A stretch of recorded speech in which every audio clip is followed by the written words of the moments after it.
All right, guys. I'm sure everybody's going to want. Alvin was out today with a, back tightness.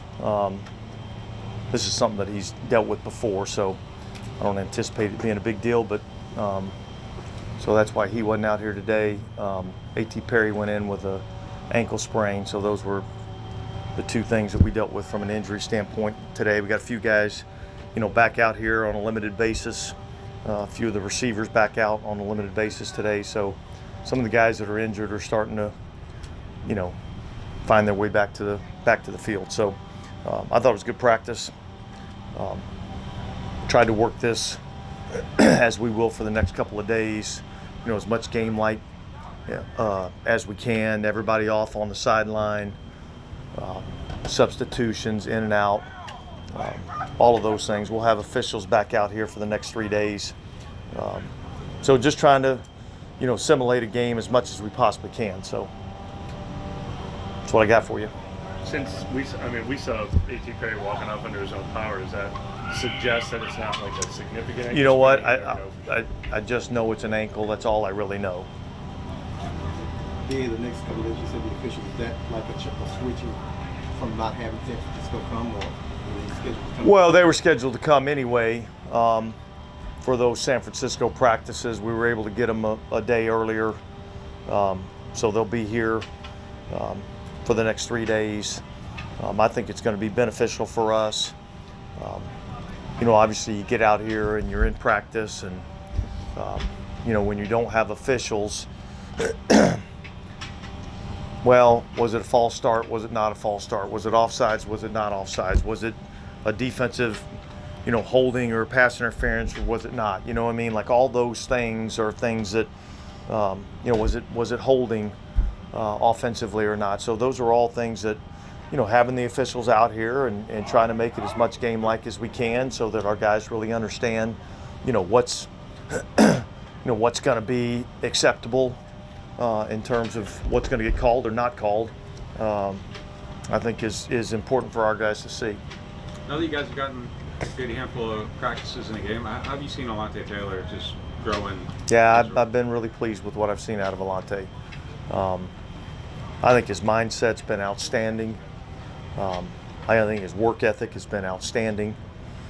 I think his understanding of the position has much improved.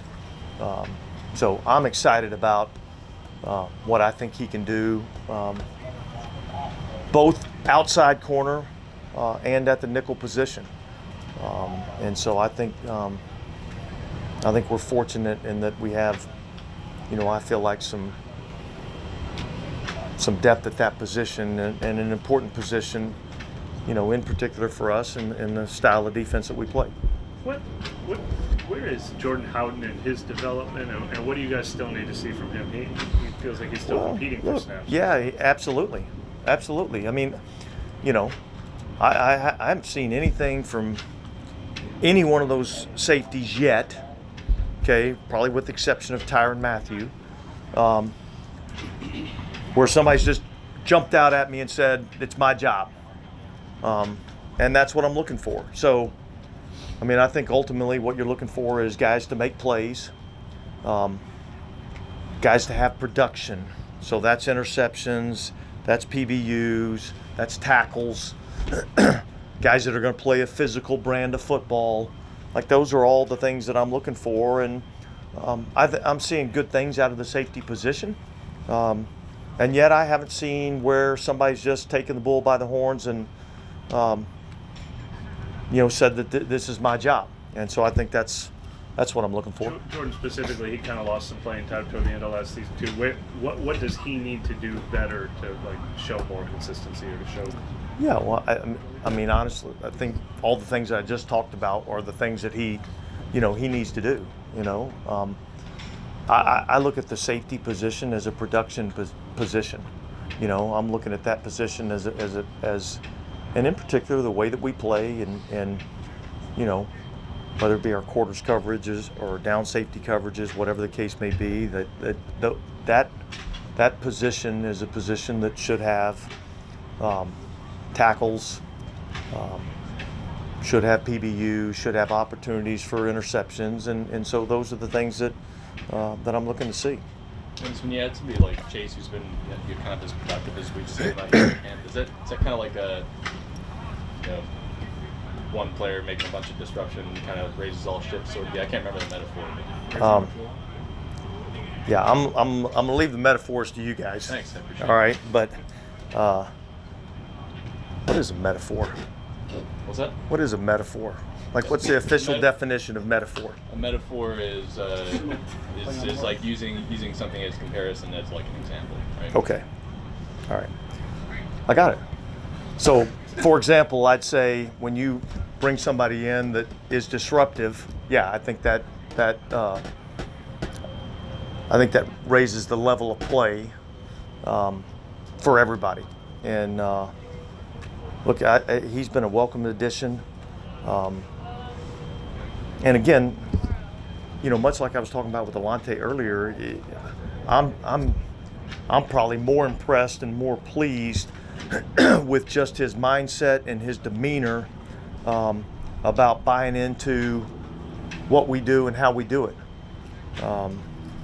And I think, I think over the course of time, it's been proven that, when guys come in and they buy into what we do and how we do it, that we've had some success doing that. So I'm excited about what I think he can bring. He's been disruptive out here in practice. I think he was disruptive in the game the other day. So, and now he's just got to keep doing it on a consistent basis. It's one thing. Look, he certainly has the ability to do it, and there's no question about that. And so now it's really about, the great ones, and they do it on a consistent basis, day in and day out, week 1 to week 18, and so on. And so that's really what we're looking for out of him, and he's given me zero indication that it'd be anything less than that. It looked like Cam had a good rush from the inside today. What's the difference for him, or anybody really, from going from the outside to the inside? I think space is not as great when you're on the inside. I think things happen a little bit faster on the inside. So there's a few things from a fundamental and a technique standpoint that he just needs some reps in there, and really.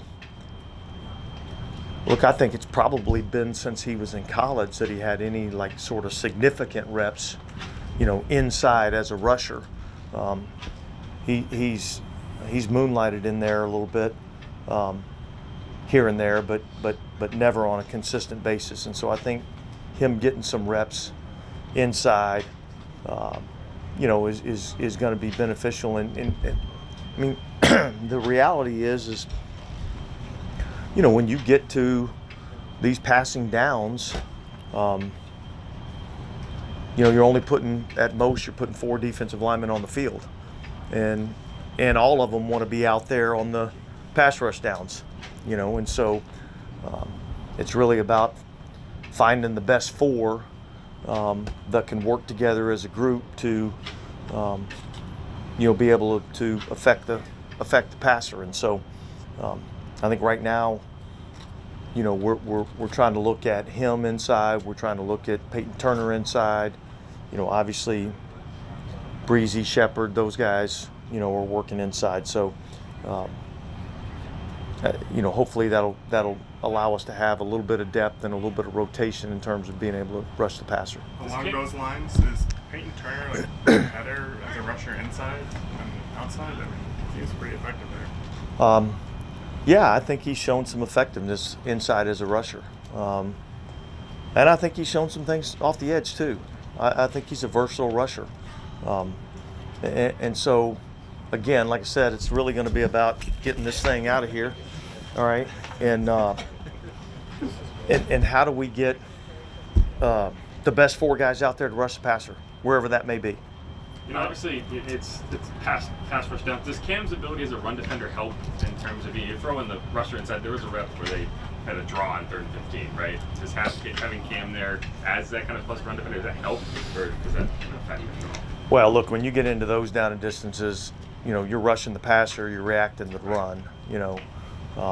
Now certainly you're looking at whatever clues the offense might give you as to when a run may be coming.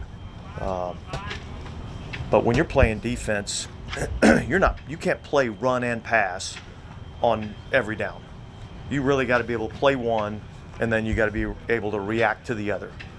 And so what are the clues that you're getting from the offense that tells you which one I'm anticipating, and that's what I'm playing, and then I'm going to react to the other. So I wouldn't say, on a 3rd and long situation that his ability to play run defense is, that's not what I'm looking for there. I'm looking for guys that can get after the passer and affect the passer, and then in those situations we got to be able to play the run on the way to the passer. Now that you've had some time with the developmental period, how do you like that? How that's gone, and are you seeing kind of like the tangible effects? Yeah, look, I think that's critical. I mean, when you get into training camp, you really got a couple of things going, right? So you're trying to get your football team ready for the regular season. And then you're trying to develop these young players and see if they're worthy of being on your team or being on the practice squad or whatever the case may be. And so that's the opportunity for them to show that, hey, I'm worthy of being part of this 53, or I'm worthy of being on the practice squad. And then now they may get a few more reps, as you go throughout the course of the regular practice. But I think that's really, your initial proving grounds. Does that allow you to be a little bit more hands-on during that period specifically than the course of practice, like coaching guys up?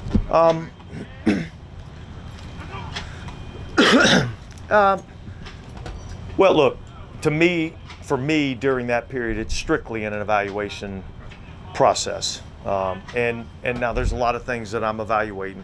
Look, it's also an opportunity for our younger coaches, to quote unquote coach up, meaning, Andrew Janoco is calling plays, Mike Hodges is calling plays on defense, our coaching assistants are coaching the position groups, and a majority of the full-time assistant coaches or full-time position coaches are able to kind of sit back and evaluate, and so I think that's beneficial in a couple of senses, both young developmental players and also developing the young coaches some too. And I apologize if we guys see this already in the last 7 or 10 days, but does Nick Saldivari have any chance to get back while there's still games to be played, or what's his in the preseason? Yeah. I don't know that, and again, I'm not going to get into anybody's timelines. I think obviously there's levels to soft tissue injuries. His was, probably a little bit more than some. And I know no timelines, but Mifai Sewell, is he going along well? He's making great progress. I think all of us can kind of do a little bit of the math in terms of it was an ACL injury, so those things take some time. I can get into the timeline in terms of he won't be ready for the start of the regular season. I think him and Tano were both in that same boat.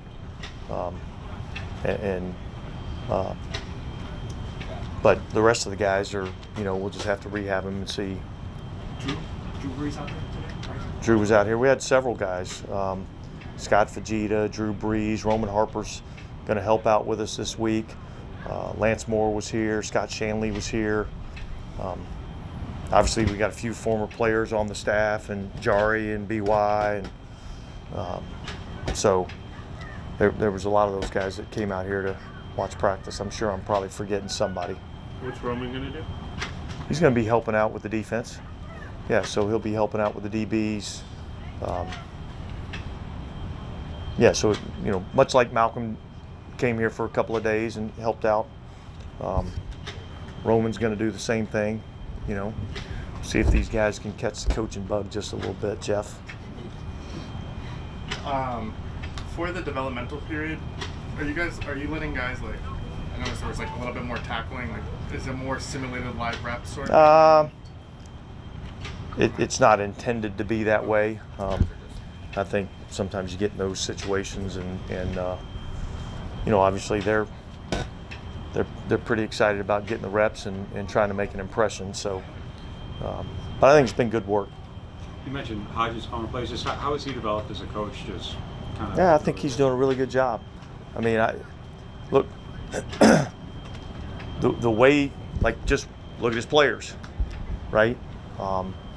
And he's had guys that, you know, have come in, played well for him.